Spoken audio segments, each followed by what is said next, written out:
Wanna know how to add binary or hexadecimal editor in NetBeans? Well, no worries. In this video, I'm going to show you an easy step-by-step guide on how you can do it.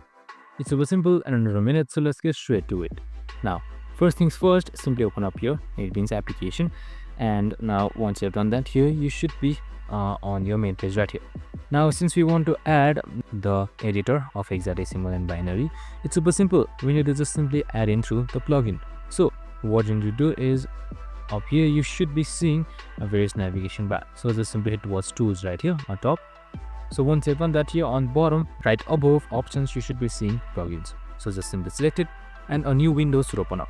So right here you should be seeing available plugins. Just simply select available plugins right here. So you can just simply scroll down until you find something known as bind ed. So this is a binary hex editor. If you don't find it, you can just simply search for it as well right here.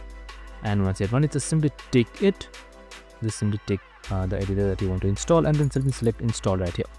And then select next. Select accept. Select install and you're good to go.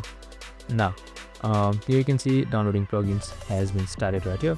So in order to enable plugin now, what you can do is head towards install right here. And now once you've installed, your binary or hex editor should be there. So what you can do is just simply tick the plugin right here. And now here you can see activate, just simply select activate. And that's it. Super simple and easy. I hope this video helped. If it did, make sure to like, subscribe and tune in with us for more of these videos. See you in the next one.